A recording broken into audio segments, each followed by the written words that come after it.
तर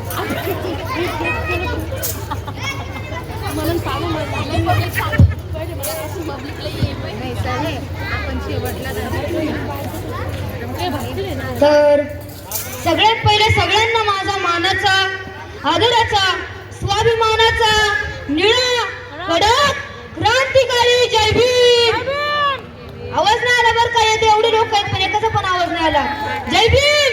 नाही नाही नाही नाही आवाज नाही आला. अरे आपण बाबासाहेबांच्या वाघ आहेत, आपण बाबासाहेबांच्या वाघिणी आहेत. आपला आवाज कसा पाहिजे?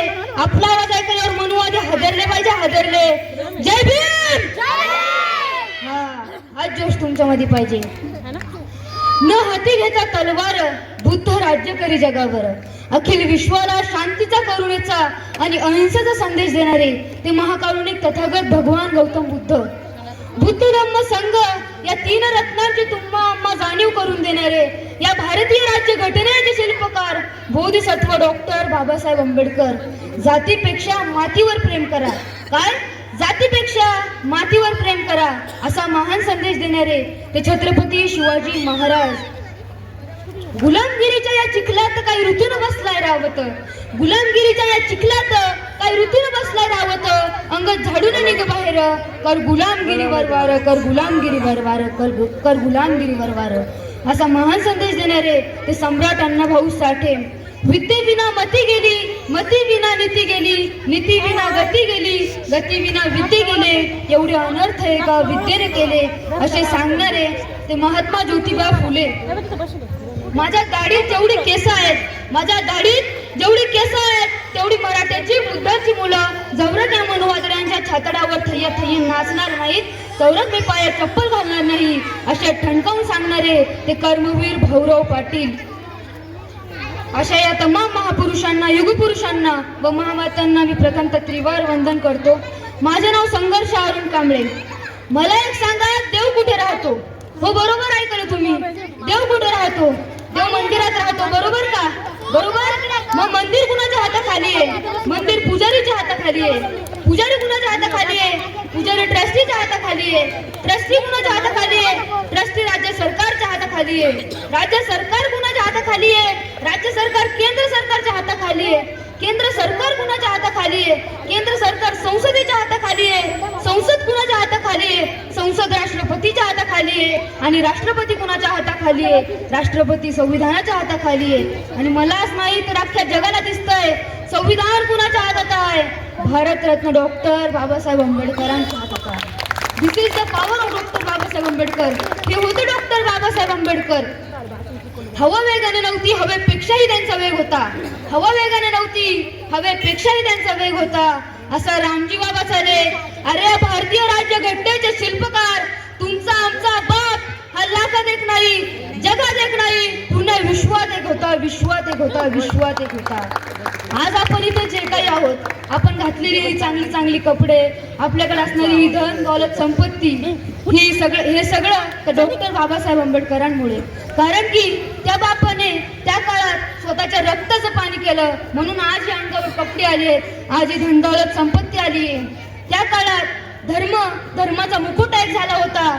पाप पुण्याचं हे प्रकरण वेगाने सुरू होतं. अस्पृश्यांचा समाज हा अन्यायाखाली दबलेला होता. 4 वर्णांमध्ये 4000 जाती निर्माण झाल्या होत्या.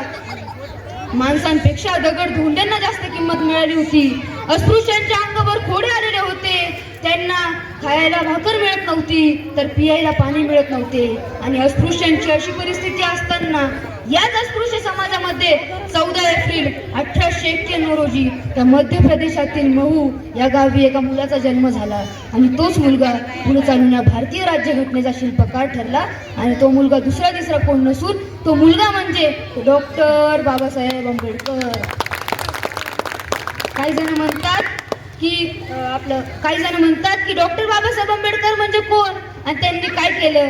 तर त्यांच्यासाठी त्यांना छाती ठोकून सांगा की डॉक्टर बाबासाहेब आंबेडकर म्हणजे मेलेल्या मुर्द्यालाही जिवंत करून अन्यायाविरुद्ध पेटवणारे महामानव.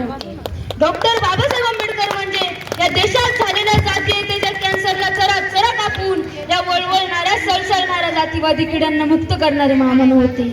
डॉक्टर बाबासाहेब आंबेडकर म्हणजे स्वाभिमानाचा धगधगता ज्वालामुखी होय. त्या काळात या भारतामध्ये इंग्रजांचं राज्य होतं. इंग्रज अधिकारी शाळेमध्ये इन्स्पेक्शनसाठी आले. शाळेमध्ये इन्स्पेक्शनसाठी आल्यावर त्यांनी बघितलं की एक 5वीचा मुलगा वर्गाबाहेर बसलाय आणि तो शिकतोय आणि सगळी मुलं वर्गाच्या आत बसली. ते अधिकारी वर्गामध्ये गेले.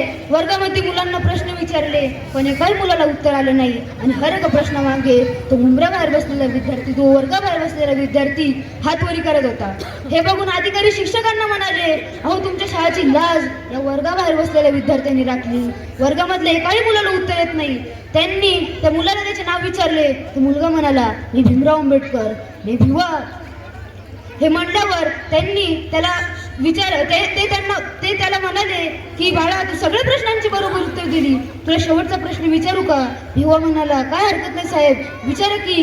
त्यांनी प्रश्न विचारला की पृथ्वीपासून सगळ्यात दूरचा ग्रह कोणता?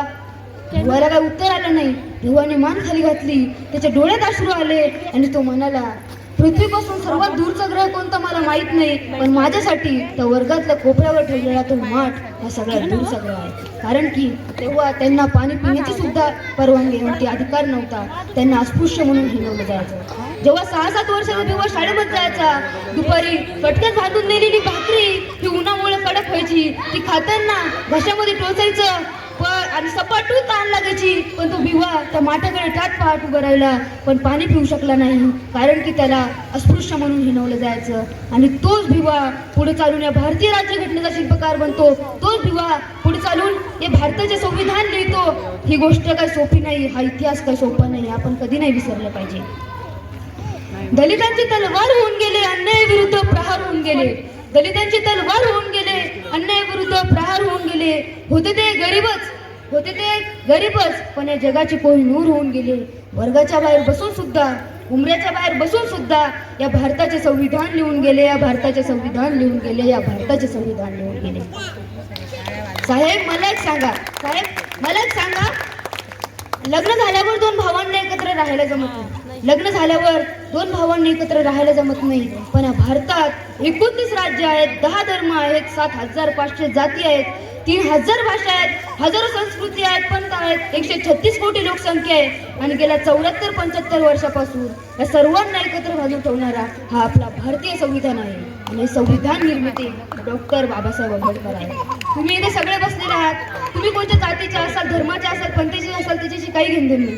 पण आयुष्यात कधी जय भीम बोलायला लाजू नका मित्रांनो. कारण की जय भीम म्हणजे फक्त 2 शब्द नाही आहेत. जय भीम म्हणजे डॉक्टर बाबासाहेब आंबेडकरांचा आदर आहे. जय भीम म्हणजे डॉक्टर बाबासाहेब आंबेडकरांच्या कष्टांना सलाम आहे. जय भीम म्हणजे प्रज्ञाशील करुणा आहे. जय भीम म्हणजे दया क्षमा शांती आहे. आणि जय भीम म्हणजेच भीमगर्जन आहे. म्हणून जय भीम बोलायला कधी लाजू नका. शेवट जाताना एवढंच बोलेल, घटनापती सुवर्णरत्न शिल्पकार क्रांतिकार क्रांती सूर्य शिल्परत्न बोधिसत्व विश्वरत्न भारतरत्न या भारतीय राज्यघटनेचे शिल्पकार डॉक्टर बाबासाहेब आंबेडकरांचा. धन्यवाद. एवढं बोलून मी इथेच थांबतो.